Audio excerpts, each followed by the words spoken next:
Вы смотрите программу «Актуальное интервью». С вами Марфирина Алексеева. Приветствую. Первый день лета традиционно начинается с Международного дня защиты детей. Забота о подрастающем поколении, поддержка материнства и всестороннее развитие каждого ребенка – это безусловный приоритет государственной политики. Как в Якутии работает система поддержки семей с детьми, какие новые меры и технологии внедряются в республике и как организована комплексная помощь тем, кто в ней нуждается. Об этом мы сегодня и поговорим. Гости у нас в студии: Наталья Черноусова, заместитель министра труда и социального развития Республики Саха. Наталья Владимировна, здравствуйте. Здравствуйте. Как мы отметили, будущее любой страны – это наши дети. Вот интересно, какова численность детского населения у нас в республике? Наши дети – это не только будущее, это еще и самая искренняя радость настоящего, жизнь наполняется смыслом только при наличии детей. А если говорить о цифрах, то на сегодня каждый четвертый житель республики – это ребенок. То есть 25% населения Якутии – это наши дети. И это такой достойный показатель для Дальнего Востока, для страны в целом. То есть наша Якутия – это молодой, развивающийся, растущий, устремленный вперед регион. И, конечно же, за данным показателем стоит большой труд родителей, и это большая их заслуга. А наша задача как государства – это, конечно, создание условий для благополучия семьи и каждого ребенка. И одним из решений семейно-ориентированной политики нашего главы республики Айсена Сергеевича Николаева, например, стало учреждение целевого капитала на каждого рожденного ребенка в Якутии, начиная с 2022 года и по 2027. И на текущий момент данное решение уже реализуется 5-й год. И уже более 50 тысяч семей получили право на целевой капитал.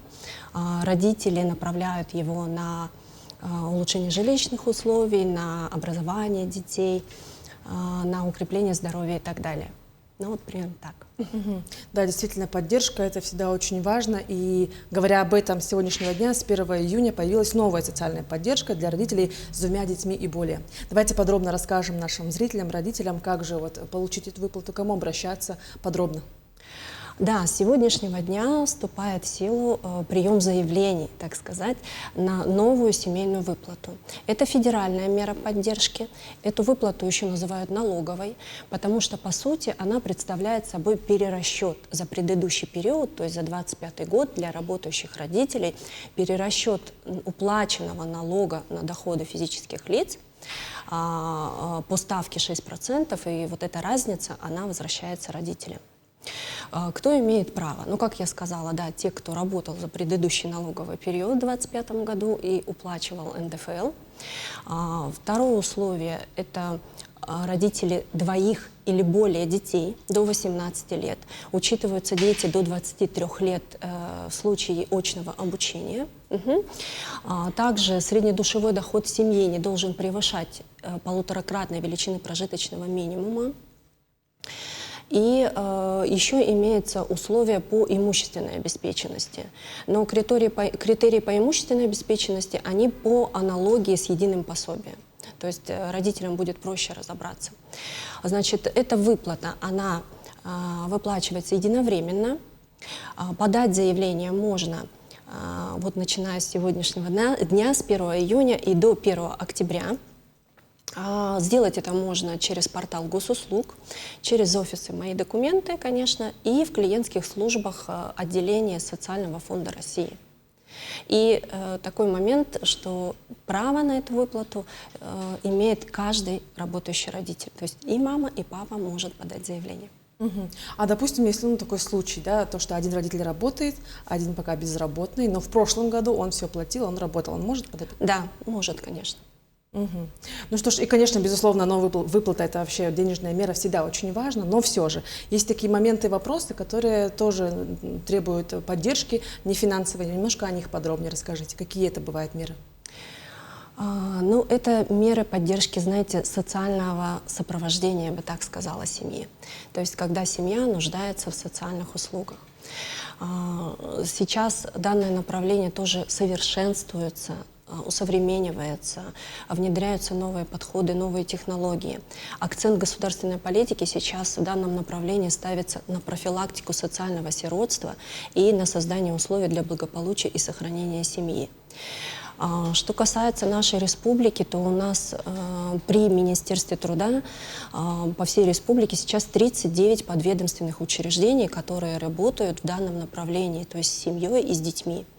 Это в основном центры содействия семейному воспитанию и социально-реабилитационные центры для несовершеннолетних. Их деятельность направлена в первую очередь на выявление раннего неблагополучия, на поддержку семьи и устранение причин, которые создают неблагополучие, и сохранение ребенка в кровной семье. Ну, я бы отметила, знаете, какой момент, что вообще данная работа, что касается социального сопровождения и услуг, это работа системная всех органов системы профилактики. То есть здесь не только одно ведомство, да, Минтруда включается, здесь и сфера образования, и здравоохранения, занятость, органы опеки, попечительства и так далее. И вот такой комплекс и очень плотная работа у нас в республике ведется, такое взаимодействие межведомственное, оно позволяет нам внедрять разные технологии. И одно из уникальных и эффективных решений, например, является семейный многофункциональный центр. Слышали, наверное, да? У нас в республике на сегодня уже открыто 7 семейных МФЦ в 6 районах и городе Якутске. Это Намский, Алёкминский, Мирнинский, Мегино-Кангангаласский, Чурапчинский и Усть-Алданский районы. Надеюсь, этот проект будет расширяться. Вообще, семейный МФЦ – это часть пилотного проекта Минтруда России совместно с Фондом поддержки детей, находящихся в трудной жизненной ситуации, по поручению президента Российской Федерации Владимира Путина и в рамках национального проекта «Семья». И цель создания таких семейных МФЦ – это как раз комплексное сопровождение семей, повышение статуса семьи, поддержка многодетных семей, развитие активного долголетия старшего поколения и так далее. Я бы хотела остановиться на уникальности именно нашей инфраструктуры, да, семейных МФЦ. Знаете, они уникальны тем, ну, во-первых, что семья с различными проблемами, с различными вопросами может обратиться в одно окно, как говорится, да, то есть работает по принципу одного окна и решить сразу ряд вопросов. Даже если вопрос не может быть решен здесь и сейчас, то семья берется на сопровождение до полного решения ее проблем. Конечно, это благодаря плотной межведомственной работе, о которой я уже упомянула, и кроме этого подключаются различные партнеры, вплоть до некоммерческих организаций. И еще уникальность наших семейных МФЦ в Якутии, что там у нас создана не только клиентская служба. Услуги предоставляются и стационарной, как мы говорим, полустационарной форме, то есть есть и дневного пребывания, есть кабинеты различные развивающие, есть развивающие пространства, работают на этих площадках современные совместные родительские клубы, например, мастерские семейные развиваются. Например, в Намском районе даже на базе семейного МФЦ создано экстренные койки для оказания экстренной помощи. Можно получить правовую помощь там же, психологическую помощь. Различные специалисты подключаются, органы опеки в том числе. И даже применяются форма кратковременного пребывания в учреждении, в наших социальных учреждениях, например, для семей с детьми-инвалидами, когда родители могут оставить ребенка с особенностями под присмотром, а сами в это время решить какие-то свои проблемы, вопросы различного характера. А вот интересно, где они находятся, где они базируются? В моих документах или как-то отдельная у вас? Нет, это отдельная у нас структура, семейные МФЦ. В основном они либо при комплексных центрах социального обслуживания есть отдельное учреждение. Ну вот в тех районах, которые я назвала, там они уже функционируют. Семейные многофункциональные центры. Мгм. И вот вы еще рассказали о таком вот интересном проекте, да, который тоже так вот у нас есть, то, что вот можно взять такую Передышка он называется. Называется передышка. Ага. Вот тоже интересно, вот необходимо для родителей. А вот как быть, если тревогу у родителей вызывает развитие малыша в раннем возрасте? Вот что делать? И как работает система ранней помощи именно детей с особенностями ОВЗ, например?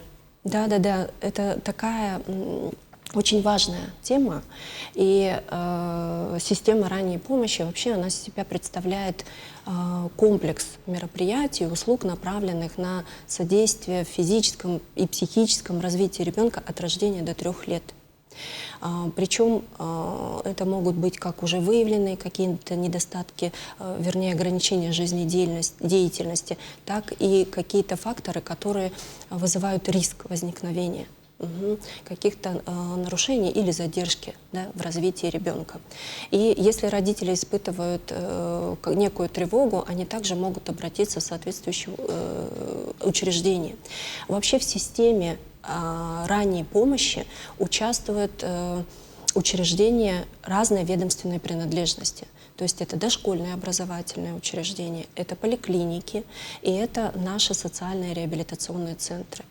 К слову сказать, в прошлом году, в 2025 году, Минтрудом России были утверждены стандарты. Теперь есть прям стандарты оказания ранней помощи детям и их семьям.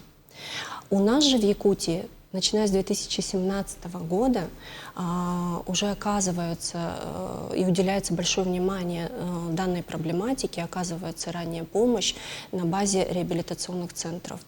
И у нас в нашем реабилитационном центре для детей и подростков с ограниченными возможностями вот на Сергеляском шоссе на их базе создан единый ресурсный центр по ранней помощи, который, кстати говоря, координирует работу в республике сейчас уже по новым стандартам. И родители, которые испытывают тревогу, в принципе, могут туда обращаться. Вот, например, за 2025 год около 2500 родителей уже обратились за этой помощью, и одним из показателей является то, что 280 детей с помощью наших специалистов мы смогли интегрировать в дошкольное образовательное учреждение.